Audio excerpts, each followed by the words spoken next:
আজকে আমি আপনাদের একটা অ্যাম্পলিফায়ার সার্কিট নিয়ে এসেছি। এটা 20-30 আইসি দিয়ে কিন্তু বানানো এটা। আর এটা থাম্বনেল দেখে আপনারা বুঝতে পেরেছেন এটা মোটামুটি 35 ওয়াট আউটপুট দেবে। 35 ওয়াট মানে খুবই ভালো আউটপুট এটার। আর এই যে 20-30 আইসিগুলো ইউজ করা হয়েছে, এই আইসিটাও কিন্তু খুব ভালো, একদম অরিজিনাল না হলেও এর পারফরমেন্স খুবই ভালো। আমি আগে ইউজ করেছি এই 20-30 আইসিগুলো। তো এখানে আপনারা 20-30 আইসি কিংবা 20-50 আইসিও কিন্তু ব্যবহার করতে পারেন, একই সার্কিট কানেকশান হবে। আমি আপনাদের আর একটা ভিডিও বানিয়ে দেবো 20-30 আর 20-50 আইসির কী কী পার্থক্য থাকে, তো সেটা নিয়ে আমি একটা ভিডিও বানিয়ে দেবো। তো এখানে এইটা হচ্ছে ফার্স্ট আইসি। এইখানে কিন্তু আমার পুরো সেটিংসটা করা আছে। সেটিংস বলতে এখানে সমস্ত অডিও ইনপুট এখানেই করা আছে। এবার এটার ব্রিজ হয়ে এখানে পরেরটাতে এসে এবার এই আইসি থেকে একটা আউটপুট, এটা থেকে একটা আউটপুট নিয়ে স্পিকারে এখানে আউটপুট হয়েছে। আর এটা ভলিউম কন্ট্রোল। আমি সার্কিট ডায়াগ্রামও দেখিয়ে দেবো, বলে দেবো, কিন্তু ভিডিওটা পুরোটা দেখবেন। সার্কিটে কিন্তু অনেক কিছু আমি আপনাদের বুঝিয়ে দেবো, আপনারা নিজেদের মতন সাউন্ড কোয়ালিটি আপনারা বানিয়ে নিতে পারবেন। এটা কিন্তু ডুয়েল পাওয়ার সাপ্লাই। হ্যাঁ, এখানে দেখুন ডুয়েল পাওয়ার সাপ্লাই দেওয়া হচ্ছে, -12, +12 আর গ্রাউন্ড, ডুয়েল পাওয়ার সাপ্লাই। তবে এই ডুয়েল পাওয়ার সাপ্লাইতে কিন্তু আউটপুটের খুবই ভালো হয়। আর আপনারা এই হিটসিং সবসময় কিন্তু বড় ইউজ করবেন। আমার কাছে এটাই ছিল, আমি আপাতত এটা লাগিয়েছি এটা দেখানোর জন্য। এখানে বড় ইউজ করতে হবে। 25 ওয়াটের 4 ওহম স্পিকার, ঠিক আছে। এটাতে চালিয়ে শোনাচ্ছি।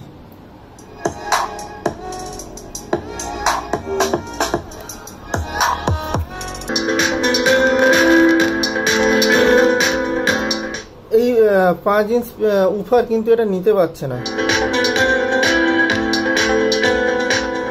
আপনারা কিন্তু 8 ইঞ্চ স্পিকার ইউজ করবেন, 4 ওহমস হলেও ঠিক অসুবিধা নেই। আপনাদের এই 8 ইঞ্চ স্পিকার আমি কানেক্ট করে দেখাচ্ছি। এটা হচ্ছে সুইটনেট 4 ওহমস 40 ওয়াটের 8 ইঞ্চ স্পিকার। দেখে বুঝতে পারছেন এটা ছোট আর এটা কত বড়। তো এটার আউটপুট দেখলেই বুঝতে পারবেন এটার সাউন্ড কোয়ালিটি।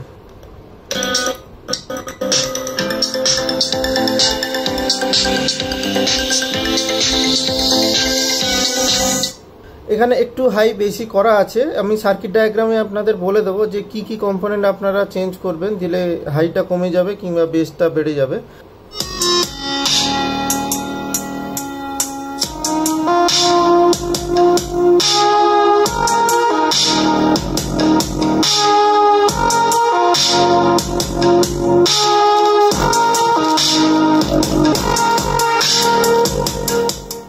দেখুন আমি ইউজ করেছি 2 অ্যাম্পিয়ারের ট্রান্সফর্মার আছে, পাওয়ার সাপ্লাই আছে। এই পাওয়ার সাপ্লাই ভিডিও দেওয়া আছে। 2 অ্যাম্পিয়ারের ট্রান্সফর্মার, পাওয়ার সাপ্লাই, আর এখান থেকে এখানে বোর্ডে এসছে।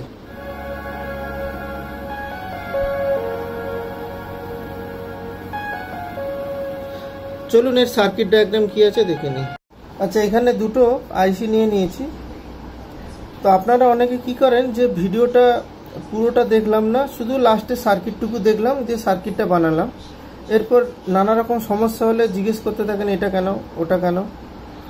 আপনারা যদি পুরোটা না দেখে পুরো শেখেন তাহলে আমি তো সেখানে কিছু করতে পারবো না। আপনারা শুধু সার্কিট ডায়াগ্রাম চাই, আর কোন সার্কিট ডায়াগ্রামে কোথায় কি কাজ হচ্ছে সেগুলো তো আপনাদের জানতে হবে, তবেই তো শিখতে পারবেন।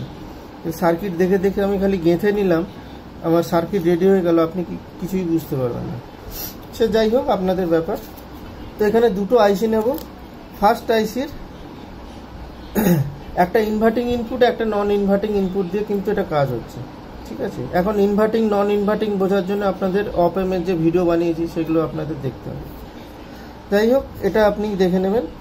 ফার্স্টে আমি ইনপুট, অডিও ইনপুট 1 নম্বর পিন, এটা 1 2 3 4 5, এটাও 1 2 3 4 5, 5টা পিন অডিও ইনপুট দিয়ে দিলাম 1 নম্বর পিনে। এখানে আমি ক্যাপাসিটার প্লাস মাইনাস, এটা প্লাস এটা মাইনাস, এটা 4.7 MFD ইউজ করছি, 50 ভোল্ট বা 60 ভোল্টও করতে পারেন।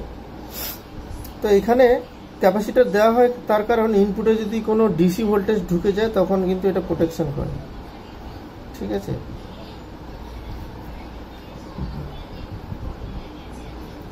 আচ্ছা, এরপর এখানে আমি আরেকটা রেজিস্ট্যান্স দিয়ে অডিওটাকে ইনপুট করব। অডিও ইন, অডিও ইন, এই রেজিস্ট্যান্সটা 10K দিতে পারেন। এই রেজিস্ট্যান্সের মানটা আপনি কম বেশি করলে এখানে অডিও গেনেরও কম বেশি হবে। ঠিক একই রকম এখানে এই ঠিক 1 নম্বর পিন থেকে যেখান থেকে ক্যাপাসিটর কানেক্ট হচ্ছে, এখান থেকে একটা রেজিস্ট্যান্স আমি গ্রাউন্ড করে দেবো।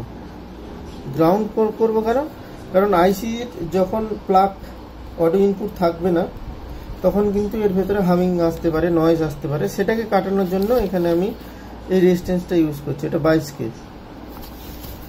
এটা না দিলে কিন্তু, এটা যদি মান কম বেশি হয় এখানেও কিন্তু গেনেরও কম বেশি হবে। ঠিক আছে, এগুলো কিন্তু খেয়াল রাখবেন, আপনারা নিজেরা এক্সপেরিমেন্ট করবেন। এটা যদি 22K জায়গায় যদি আমি 10K লাগাই তাহলে এখানে গেন বেড়ে যাবে, হয়তো হামিং বা নয়েজ বা কিছু একটা থেকে যেতে পারে। তো 22K এখানে ইউজ করবেন, 22K ঠিকঠাক। এটা অডিও এবারে ইনপুট হয়ে গেল। এইবার এই 2 নম্বর পিন আর 4 নম্বর পিনে আমি একটা রেজিস্ট্যান্স কানেক্ট করব, ফিডব্যাক রেজিস্ট্যান্স। এটা ফিডব্যাক রেজিস্ট্যান্স, এটা 22K দিয়ে দেবো। ঠিক আছে, 22K দিয়ে দিলাম। এটাতেও কিন্তু এই রেজিস্ট্যান্স কম বেশি করলেও কিন্তু এর গেনের পরিমাণ কম বেশি হবে। এই রেজিস্ট্যান্সের মান যত বেশি করব তত গেন বেড়ে যাবে, আর মান কম করলে গেন কমে যাবে। হয়ে গেল। 2 নম্বর পিন থেকে একটা ক্যাপাসিটর কানেক্ট করব।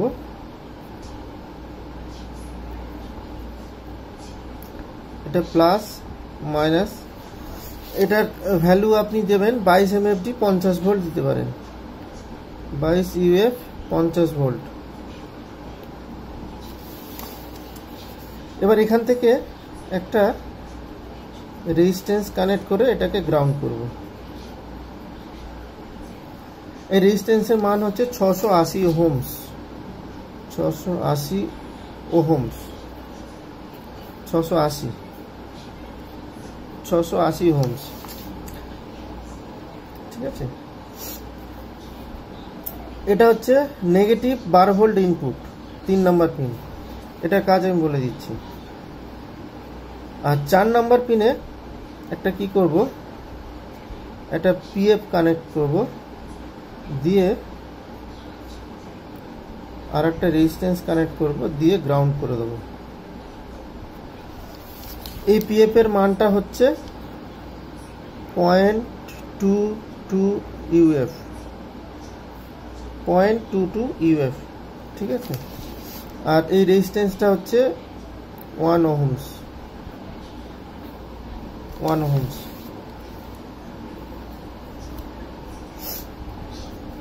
হয়ে গেল।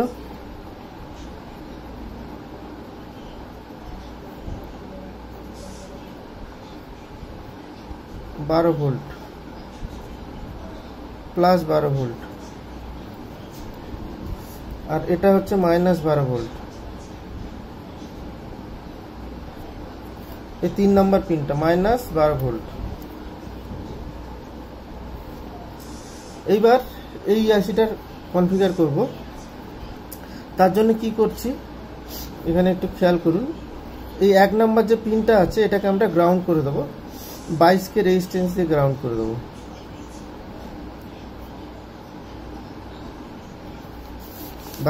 রেজিস্ট্যান্স হয়ে গেল। 2 নম্বর পিনে ওই একই ক্যাপাসিটার, এই যে 22 MFD 50 ভোল্ট যেরকম লাগানো হয়েছে সেরকম কানেক্ট করে দেবো।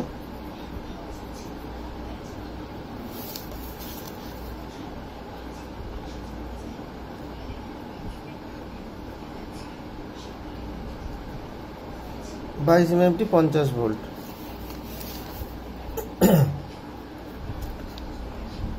হয়ে গেল। এইবার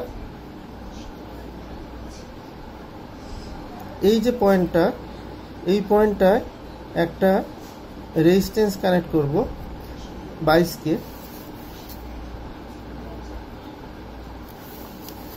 কানেক্ট করে এই যে 4 নম্বর পিন আছে, এই 4 নম্বর পিনের সাথে এটা কানেক্ট করব। তো এখানে তো লিখে ফেলেছি 4 নম্বর পিন থেকে এখান থেকে আসবে, এই যে 4 নম্বর পিন থেকে এটা কানেক্ট হবে। এই পিএফ এর কিন্তু আগে কানেক্ট হয়েছে, একদম ডিরেক্ট 4 নম্বর পিন থেকে এখানে অডিওটা, যে এখান থেকে অডিওটা যেটা বেরোচ্ছে সেটা এখান দিয়ে ইনপুট হবে। এখানেও ক্যাপাসিটার কানেক্ট করা হয়েছে, যে ইনপুটে যদি এই আইসি যদি কোনো কারণে খারাপ হয়, ডিসি ভোল্টেজ যাতে এর ভেতরে না যেতে পারে। এটা আপনি শুধু 22K দিয়েও কানেক্ট করে দিলে হয়ে যাবে, কাজ হবে, একই কাজ হবে। কিন্তু এখানে যদি এই ক্যাপাসিটারটা থাকে, এটা প্রোটেকশন থাকবে। ঠিক এই 22K আছে আর এই ক্যাপাসিটার আছে, এইখান থেকে আমি আর একটা রেজিস্ট্যান্স কানেক্ট করব, দিয়ে গ্রাউন্ড করে দেবো। এই রেজিস্ট্যান্সের মানটা হচ্ছে 680 ওহমস। এই রেজিস্ট্যান্সটা হয়ে গেল। এই 3 নম্বর পিন, এই 3 নম্বর পিন এগুলো তো একসাথে কানেক্ট থাকবে, যেহেতু একই সাপ্লাই যাবে। এবার 4 নম্বর পিনে কি করব,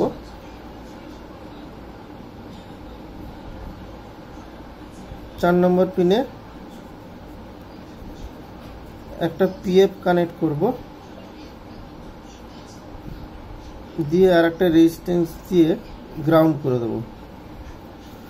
এই পিএফটা দেব 104J, আর এটা হচ্ছে 1 ওহমস। ঠিক আছে, আর এটা হচ্ছে প্লাস 12 ভোল্ট, প্লাস 12 ভোল্ট হয়ে গেল। এইবার মেন যে সাপ্লাই যেটা প্লাস 12 ভোল্ট আছে, সেটার সাথে কিন্তু এটা কানেক্ট থাকবে। এটা উপর দিয়ে করে দিচ্ছি, দুটোতে একই ভোল্টেজ যাবে। সেরকম এই 3 নম্বর পিনে, যে 3 নম্বর পিন, এই 3 নম্বর পিন তার দিয়ে কানেক্ট থাকবে। আর এখানেও ঠিক একই সেম 2 নম্বর আর 4 নম্বর পিনে একটা ফিডব্যাক রেজিস্ট্যান্স থাকবে, এটা 22K।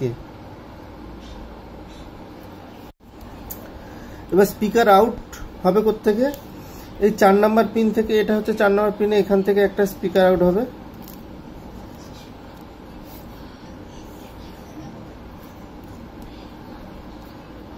এসপি। আর এই যে 4 নম্বর পিন আছে, এই 4 নম্বর পিন থেকেও একটা স্পিকার বেরোবে, এসপি। এটা হচ্ছে দুটো স্পিকার কানেক্ট হয়ে গেল। এইবার এই কানেকশন করার পরে আপনাদের একটা সমস্যা হবে, সেটা আমি বলে দিচ্ছি। এই কানেকশন করার সময় দেখবেন অনেক সময় চলে না, নানা রকম সাউন্ড আসে। তখন কি করবেন, এই যে কোনো একটা হয় এই পিন থেকে বা এই পিন থেকে, আইসির যে কোনো একটা পিন থেকে যেখানে পজিটিভ ভোল্টেজ যাচ্ছে, সেই পজিটিভ ভোল্টেজে একটা পিএফ গ্রাউন্ড করবেন 104J, গ্রাউন্ডে কানেকশন করে দেবেন। একটা গ্রাউন্ডে কানেকশন থাকবে, একটা এই পয়েন্টে কানেকশন থাকবে। ঠিক একইভাবে এই যে 3 নম্বর পিন দুটো তো একসাথে জয়েন্ট করছেন, সেই 3 নম্বর পিনের যে কোনো একটা পিনে এটা 104 একটা পিএফ, সেটাও গ্রাউন্ড করে দেবেন 104 একটা গ্রাউন্ড করে দেবেন, দিলে সাউন্ড কোয়ালিটি কিন্তু খুব ভালো হবে। আচ্ছা, এইখানে যদি আপনাদের মনে হয় যে আপনাদের বেস অনেক বেড়ে গেছে, সেক্ষেত্রে কি করবেন, এই যে রেজিস্ট্যান্সটা আছে, রেজিস্ট্যান্সের প্যারালালে একটা পিএফ কানেক্ট করে দেবেন। পিএফ এর মান বলে দিচ্ছি, দিয়ে গ্রাউন্ড করবেন। পিএফ এর মান যদি আপনি হাইটা বেশি চাইছেন তাহলে 0.22 লাগাতে পারেন, 0.22 MFD। ঠিক আছে, আর যদি কম হাই চাইছেন তাহলে ওই 0.1 MFD লাগালেও হবে, এটা পিএফ। ঠিক আছে, 0.22/, 0.1 ইউএফ, যে কোনো একটা লাগাতে পারেন, বা এই পিএফ এর মানটা চেঞ্জ করে আপনাদের সাউন্ড টোনিংটাও চেঞ্জ করে নিতে পারেন। এই যে দেখুন একটা পিএফ কানেক্ট করা হয়েছে, এই যে পিএফটা, এটা পজিটিভ ভোল্ট থেকে একটা গ্রাউন্ডে করা হচ্ছে, আর এখানে সেম পিএফ আর একটা লাগানো আছে, সেটা নেগেটিভ ভোল্টেজ থেকে গ্রাউন্ড করা আছে। একদম সিম্পল সার্কিট, কোনো অসুবিধা হবে না আপনাদের আশা করি।